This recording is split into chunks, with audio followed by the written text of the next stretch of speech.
What's going on, pipe people? The Pipe Hunter back at you.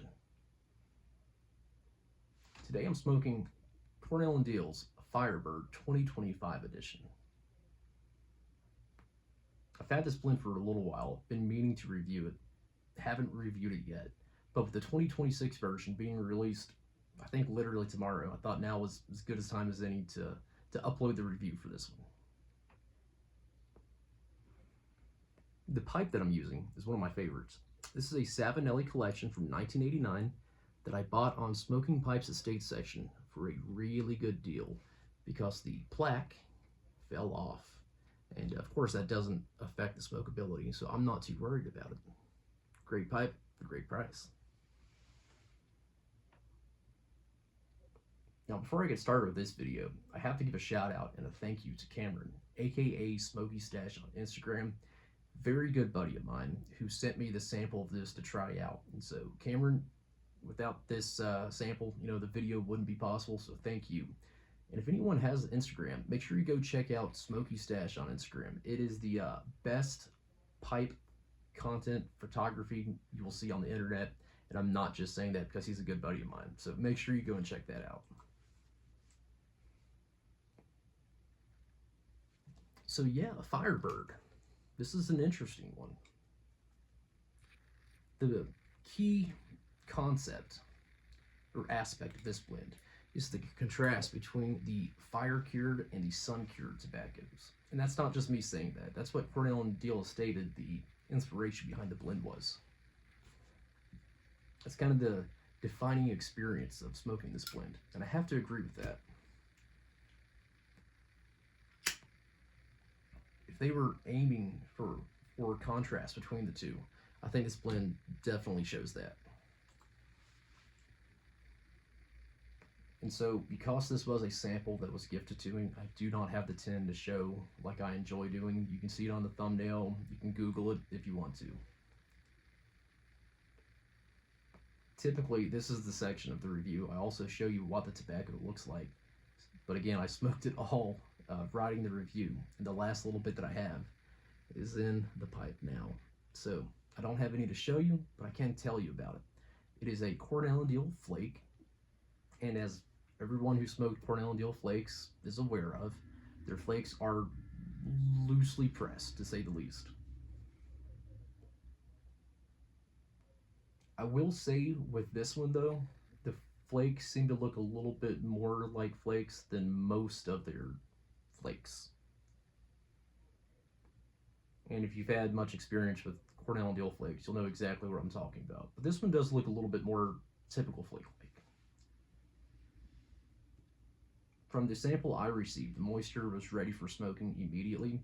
I think it was probably just a touch drier than it would have been originally in the tin, but I still say in the tin, the moisture's probably okay. And this one is made of Kentucky, Oriental, and Red Virginia varietals. Now, the tin aroma is bright and tangy, but at the same time, crisp and clean. You get the campfire smokiness from the Kentucky. That's probably the first thing you'll notice, actually. You can smell the Orientals in the tin aroma. They provide this additional brightness and tanginess. And you pick up on the Red Virginias a little bit in the background. They have a touch of that ketchup aroma, but not nearly as strong as something like Carolina Red Flake would be. And I didn't pick up on any vinegar either. But the aroma shows the contrast that the blend is built on. So you kind of get an idea just smelling the blend, what your experience will be when you actually smoke the blend. And so this is technically a Virginia blend. But that being said, it's not a usual Virginia blend. It tastes more like a Kentucky Oriental that is spiced and then seasoned with Virginia. So there's a lot of blends out there with Kentucky, Oriental, and Red Virginia, and Cornell Diehl especially makes those. But this isn't quite like those. It's similar or the same varietals, but kind of a different perspective on them. So yeah, I guess this would be defined as a Virginia blend, but Kentucky and Oriental forward for sure.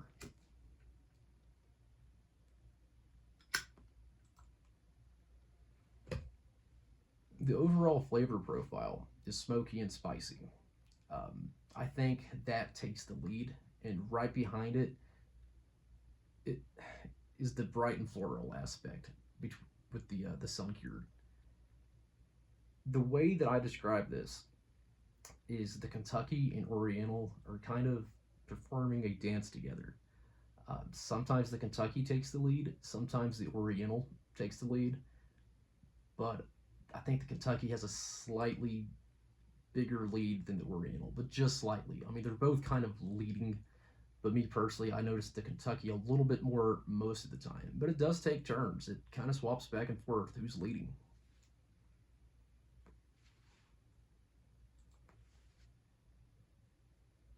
And so the Kentucky has a very robust smokiness to it. And as I mentioned in the tin aroma, it had that campfire smokiness. But when you're actually smoking the blend in the flavor profile, that smokiness comes off more as a like a meat smoker, more so than it would like a backyard campfire. And there is a lot of Kentucky in this blend, and so you're definitely going to get a lot of spice from the Kentucky. There's barbecue notes for sure, but it's not like a blend like Old Dark Fire or Briarwood Smokehouse where it's this strong barbecue. It's noticeable, but it's not the leading element of the Kentucky, to me at least.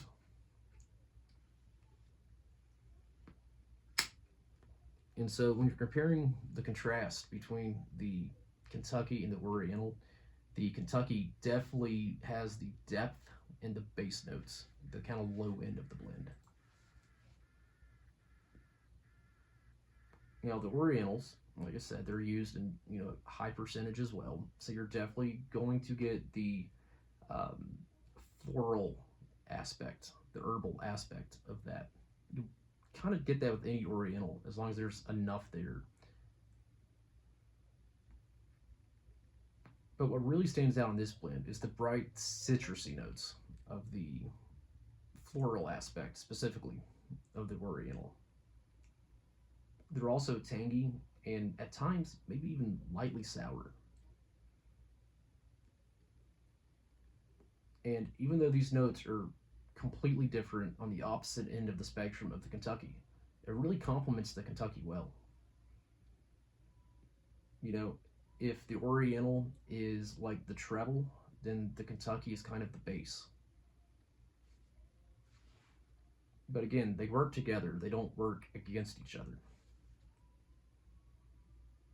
And that leads me to the Red Virginia, which acts as a bridge component between the two varietals, or the two other varietals, excuse me.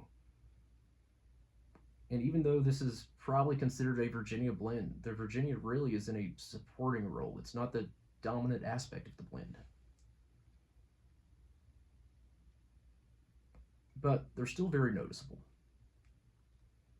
They definitely add sweetness, tartness, and they have a strong fruit forward taste in the profile. And that fruit specifically is like a very tart cranberry. Now, the Virginia is very important in this blend, not only to provide the taste of the Virginia and to kind of bridge the gap between the two other varietals, but it adds balance to the blend. It adds smoothness to the blend. It kind of takes off a little bit of the roughness that the Kentucky and Oriental would have if you didn't have anything else there with it. And so it's kind of the in the middle, holding the really the whole blend together. Now, one big thing about this blend is the transition of flavors, the development of flavors. So I noticed the blend start to transition and develop around the 1/3 mark. So after 1/3 of the bowl was smoked, I've really started picking up on the difference.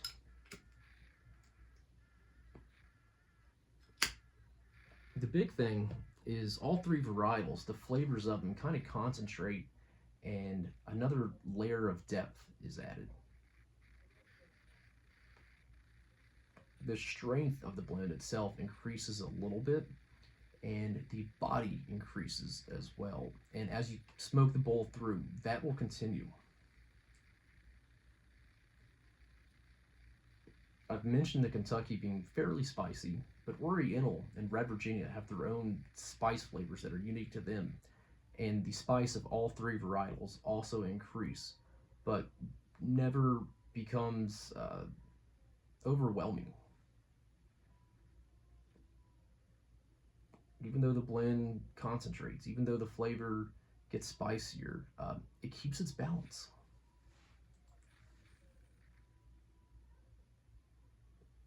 And so, if you haven't had this, you might be wondering, how does it compare to other blends, to give you an idea.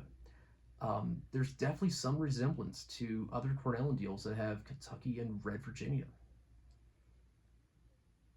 But because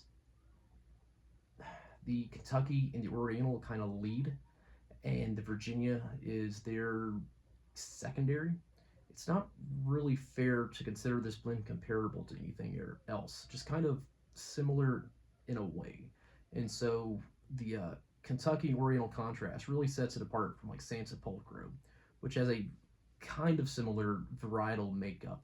But in San Sepulchro, the Virginia absolutely leads, whereas in this, the Kentucky and the Oriental lead. So it's gonna seem familiar, but at a different perspective, if that makes sense. Like you're looking at it at a different angle. The Red Virginia element of this blend is going to be very similar to Carolina Red Flake, but this isn't an all Red Virginia blend. The Virginia, it makes up a good part of the flavor profile, but out of the three, the smallest part. So it's not really like Carolina Red Flake either. And so this results in a blend that feels familiar, it tastes familiar, but at the same time being original in execution and perspective. And so overall, it's smoky with a sweet and spicy experience as well. And this is all highlighted with the contrast between the Kentucky and Oriental. I can't really state that enough. Beautiful contrast between the two. I think Cornell Diehl knocked it out of the park. If that's what they were trying to show, I think they really did it. And this blend is really marked with nuance and flavor transitions, so there's a lot to pay attention to here. Now, the blend behaves well. It burns cool, as long as you approach it like smoking a Virginia, because there is enough Virginia in this that you want to be respectful and not, freight train this blend. But as long as you go in the mindset of, I'm going to puff like I would a straight Virginia blend, it shouldn't get hot and you should be okay. I never experienced any tongue bite, and I'm pretty sensitive to tongue bite. But as long as you're mindful of your smoking cadence, I think you'll be okay. I think for a flake, it had an average number of relights. There's definitely some, not enough to really bother you or take away from the experience. Of course, during the reviews, I talk a lot, so there's going to be more relights there, but I don't think you'll have any problem with relights as long as you pack correctly. It has a very smooth and balanced flavor profile, but with that being said, because there's so much Kentucky and Oriental in the flavor profile, there is a slight roughness. Um, but this is kind of adds character to the blend, and it's not really so much a distraction. I kind of like it because I think without that slight roughness, it would be too smooth. And I don't know, you just have to smoke this one to see. But the little bit of roughness in the flavor profile, I like it. The nicotine content, medium. It's present but not overwhelming.